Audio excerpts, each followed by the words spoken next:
नमस्कार, मैं हूं मोनिका जायसवाल और आप देख रहे हैं इंडिया न्यूज। अब रुक करते हैं फटाफट खबरों की ओर। फरीदाबाद में निकिता तोमर की हत्या के मामले में कोर्ट ने गिरफ्तार 3 आरोपियों में तौसीफ और रेहान को फांसी की सजा करार दी।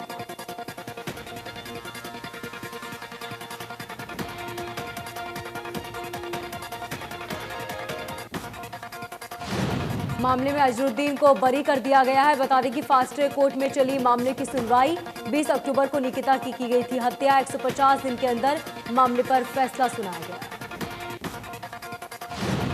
1 अक्टूबर को इस मामले में ट्रायल फास्ट ट्रैक कोर्ट में शुरू हुआ था। मामले में 3 चश्मदीद गवाह थे और सीसीटीवी फुटेज भी मौजूद था, जिसके आधार पर सजा सुनाई गई। कोरोना को लेकर सुप्रीम कोर्ट में सीएम मनोहर लाल ने ट्वीट करते हुए लिखा था कि 45 साल से अधिक आयु के सभी नागरिकों को कोरोना का टीका लगाने का निर्णय लिया गया।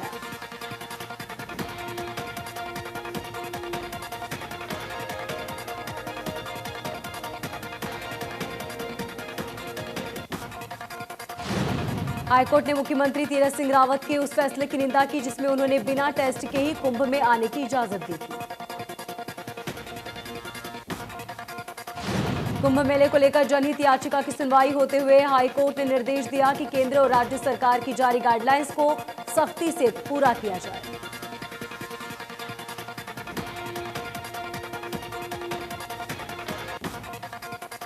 पश्चिम बंगाल के कांती में प्रधानमंत्री मोदी की सभा हुई। इस सभा में शिशिर अधिकारी भी मौजूद हुए जो हाल ही में बीजेपी में आए हैं। पीएम मोदी ने रैली में कहा कि जो युवा पहली बार अपना वोट डाल रहे हैं उनके लिए ये चुनाव काफी अहम है। बंगाल में अब असली परिवर्तन की जरूरत है जो कि बीजेपी ही कर सकती है। पीएम मोदी ने कहा 2 मई को दीदी की विदाई तय है। ममता दीदी आजकल मेदिनीपुरा में आकर बहाने बना रही है। पीएम मोदी ने कहा कि चुनाव आने पर दीदी सरकार द्वारे दौरे की बात करती है। यही खेला है। बंगाल का बच्चा बच्चा ममता दीदी का खेल समझ चुका है। पीएम मोदी ने कहा टीएमसी सरकार को बंगाल के लोगों की चिंता नहीं है। यहां की सरकार ने केंद्रीय योजनाओं को रोकने का काम किया। राज्यसभा में अपने संबोधन के दौरान दीपेंद्र हुड्डा ने सरकार को घेरा। कहा कि देश की अर्थव्यवस्था का बुरा हाल, नोटबंदी और जीएसटी से अर्थव्यवस्था बिगड़ी। दीपेंद्र ने कहा 30 साल में अर्थव्यवस्था की ऐसी हालत नहीं देखी। यूपीए के मुकाबले आज हर सेक्टर में ग्रोथ रेट गिरी है। दीपेंद्र ने कहा कोरोना काल में देश के लोगों की आय बिगड़ी, सिर्फ कुछ ही लोगों की आय बढ़ी है। 75% आरक्षण को लेकर अभय चौटाला ने कहा कि आरक्षण के नाम पर युवाओं को धोखा दिया जा रहा है। आरक्षण कानून के बाद संपत्ति हरियाणा से गुरुग्राम से पलायन करने को मजबूर है। अभय चौटाला ने कहा कि इसी कानून की बदौलत विदेशी निवेश भी हरियाणा से किनारा कर रहे हैं। अभय चौटाला ने कहा कि जीएसटी के माध्यम से सरकार उद्योगपतियों को परेशान कर रही है। इसके साथ ही उन्होंने ऐलान किया कि भारत बंद को आईएनएलडी पूर्ण समर्थन करेगी। महाराष्ट्र के पूर्व मुख्यमंत्री देवेंद्र फडणवीस के नेतृत्व में बीजेपी प्रतिनिधि मंडल राज्यपाल भगत सिंह कोश्यारी से मिलने राजभवन पहुंचा और परमबीर सिंह की तरफ से लगाए गए आरोपों की निष्पक्ष जांच की मांग की। राज्यपाल भगत सिंह कोश्यारी से मुलाकात के बाद पूर्व सीएम देवेंद्र हुड्डा ने कहा कि मुख्यमंत्री उद्धव ठाकरे चुप है, एक शब्द भी वो नहीं बोले। ये महाविकास अघाड़ी नहीं, महावसूली अघाड़ी सरकार। पूर्व सीएम देवेंद्र फडणवीस ने कहा कि कांग्रेस ने पूरे मामले में चुप्पी साध ली है। उसको बताना चाहिए कि उसे हिस्से में कितना मिला।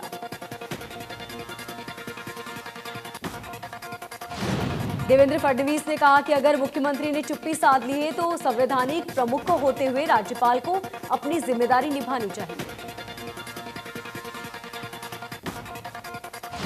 गृह मंत्री अनिल विज ने कर्मचारियों से किए गए वादों में से एक और अपना वादा निभाया। 45 कच्चे सफाई कर्मचारियों को अनिल विज ने पेरोल पर रखने के लिए सर्टिफिकेट दिया। कर्मचारियों ने अनिल विज का धन्यवाद किया और कहा कि अब उन्हें सरकार की तरफ से जारी सभी सुविधाएं मिलेंगी। पहले ये कर्मचारी ठेकेदार की तरफ से अपनी सेवाएं नगर परिषद को दे रहे थे और हर महीने तनख्वाह न मिलने की वजह से परेशान होते रहते थे। महम चौबीसी के चबूतरे पर हुई किसान महापंचायत में किसान नेता राकेश टिकैत पहुंचे और किसानों को संबोधित किया। इस दौरान हजारों की संख्या में किसान जुटे। करनाल में डीसी निशांत कुमार यादव ने किसानों के साथ मिलकर शुगर मिल का निरीक्षण किया। शुगर मिल बनने से क्षेत्र में 130 किसान गांव को फायदा होगा। किसानों की सुविधा के लिए मिल रहे शौचालय, किसान मजदूर कैंटीन और विश्राम गृह बनाया गया है। डीसी ने कहा कि किसानों की जरूरत को समझते हुए 270 करोड़ रुपए मंजूर कर किसानों को बड़ा तोहफा दिया। भारतीय किसान यूनियन के प्रदेश अध्यक्ष रतन मान ने शुगर मिल शुरू करने के लिए प्रशासन की सराहना की। Anganwadi workers and helpers union Sirsa की तरफ से विभाग और सरकार के खिलाफ जमकर प्रदर्शन किया गया। सिरसा के महिला एवं बाल विकास परियोजना विभाग के बाहर सैकड़ों आंगनबाड़ी महिलाओं ने प्रदर्शन किया। आंगनबाड़ी महिला कर्मचारियों ने कहा कि अपनी मांगों को लेकर वे कई बार जिला प्रशासन और विभाग को ज्ञापन दे चुकी है, लेकिन अब तक मांगे पूरी नहीं हुई। अभिनेता आमिर खान को कोरोना हुआ। कोरोना की चपेट में आने के बाद आमिर खान होम क्वारंटीन हुए। देश में 24 घंटे में 47,000 से ज्यादा कोरोना केस मिले। 277 लोगों की कोरोना से मौत हुई। 23,000 से ज्यादा मरीज ठीक हुए। सबसे ज्यादा केस महाराष्ट्र में मिले। महाराष्ट्र में 24 घंटे में 28,000 से ज्यादा केस आए। 132 मरीजों ने दम तोड़ा। महाराष्ट्र में टोटल केस 25 लाख के पार। देश में कोरोना वायरस के मामले दोगुने होकर अवधि घटकर 202 हुई। 1 मार्च से यह अवधि 504 थी। कोरोना संक्रमण के बढ़ते मामले को देखते हुए दिल्ली में सार्वजनिक रूप से होली मनाने पर रोक लगा दी गई।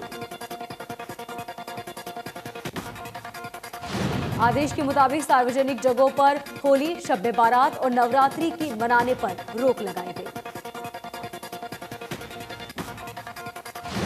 दिल्ली में 24 घंटे में 1,101 नए केस मिले। बढ़ते केस को लेकर सरकार ने फैसला लिया कि दिल्ली एयरपोर्ट, रेलवे स्टेशन और आईएसबीटी पर अब कोरोना की रैंडम टेस्टिंग होगी। सिरसा में एक बार फिर कोरोना के बढ़ते मामलों में स्वास्थ्य विभाग की चिंता बढ़ गई है। सिरसा में अब कुल 88 कोरोना पॉजिटिव केस मिले, जिसे लेकर स्वास्थ्य विभाग चिंतित है। स्वास्थ्य विभाग की तरफ से लोगों से अपील की गई कि वो सार्वजनिक दूरियां बरतें। Civil surgeon doctor Krishna Kumar ने बताया कि वैक्सीनेशन अभियान जारी है और लोगों को वैक्सीन के लिए जागरूक भी किया जा रहा है। यातायात थाना पुलिस की तरफ से जागरूकता अभियान जारी, जिसमें बिना मास्क लगाए लोगों के चालान काटे गए। इसके साथ ही ऑटो और ई रिक्शा में सवार होने वाले यात्रियों को भी मास्क पहनने के लिए जागरूक करने के निर्देश दिए। 3 कृषि कानूनों के खिलाफ पिछले 4 महीने से चल रहे किसान आंदोलन के चलते बीजेपी और जेजेपी विधायकों का अपने इलाके में निकलना दुश्वार हो गया। किसानों के विरोध को देखते हुए विधायक अपनी गाड़ी को घुमाकर इलाके से गायब हो गए। किसानों का कहना है कि उन्होंने इलाके में इससे पहले भी बीजेपी और जेजेपी नेताओं की एंट्री पर रोक लगाकर होर्डिंग लगा रखे हैं, फिर भी विधायक अशोक नगर इलाके में आए, जिसको देखते हुए किसानों ने विधायक का जमकर विरोध किया। ड्यूटी में लापरवाही करने वाले पुलिस कमिश्नर पर कार्रवाई करते हुए एसपी लोकेश सिंह ने 2 पुलिसकर्मियों को सस्पेंड कर दिया।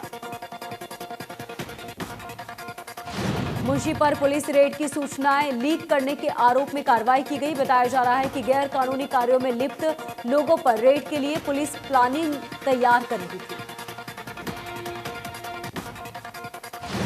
एंटी नार्कोटिक्स सेल के इंचार्ज आईएएस को भी सस्पेंड किया गया। आईएएस पर किसी केस में अनियमितताएं बरतने का आरोप। जर्जर के नागरिक अस्पताल में कार्यरत आउटसोर्सिंग कर्मचारियों ने धरना प्रदर्शन किया। कर्मचारियों को 4 महीने से वेतन नहीं मिला।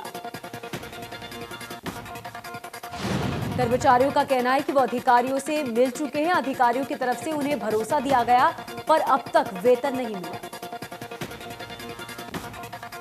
कर्मचारियों ने अपनी मांगों को लेकर ज्ञापन झज्जर विधायक गीता भुक्कल को दिया। गीता भुक्कल ने कहा, मामले को लेकर स्वास्थ्य मंत्री से मिलूंगी।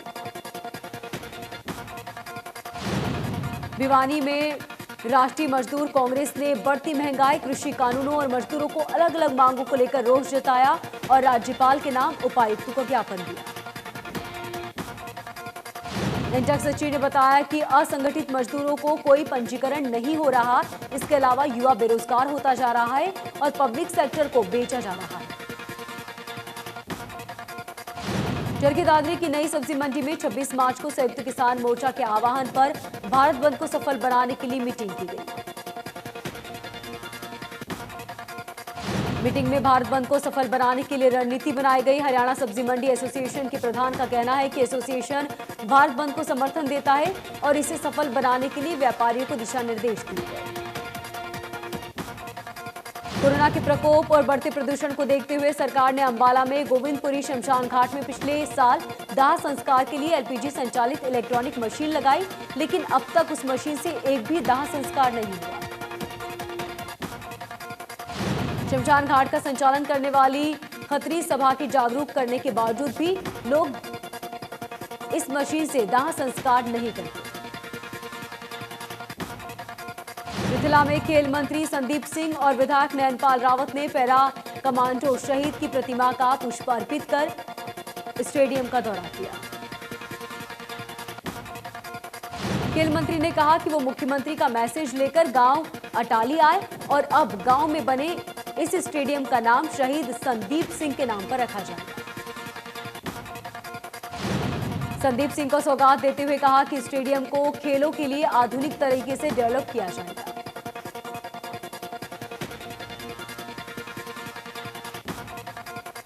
शूटिंग वर्ल्ड कप में भारतीय खिलाड़ियों का जलवा बरकरार। 25 मीटर एयर पिस्टल में महिला खिलाड़ियों ने बाजी मारी।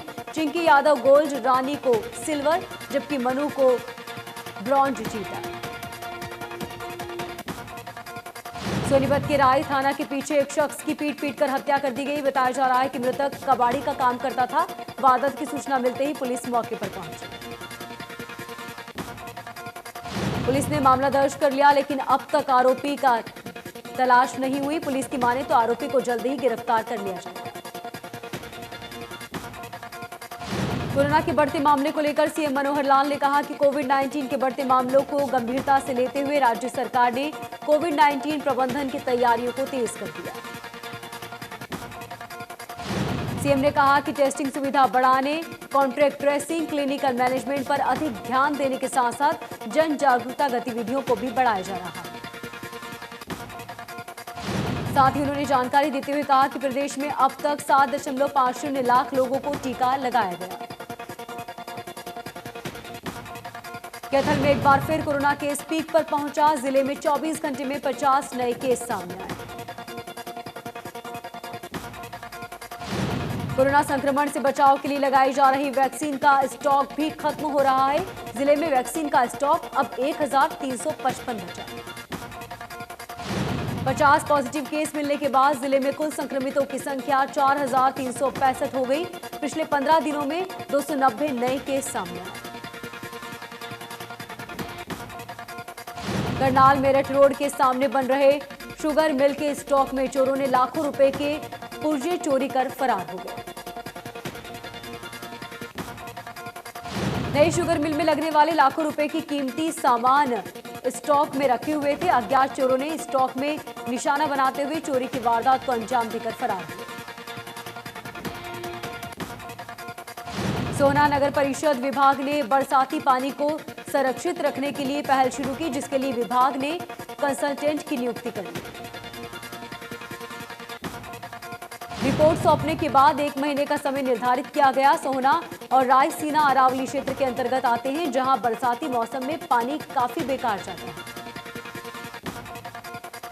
यमुनानगर में किसानों के खेतों में इस्तेमाल होने वाली यूरिया खाद की कालाबाजारी को लेकर सीएम फ्लाइंग ने छापेमार कार्रवाई की और एक गाड़ी को कब्जे में लिया।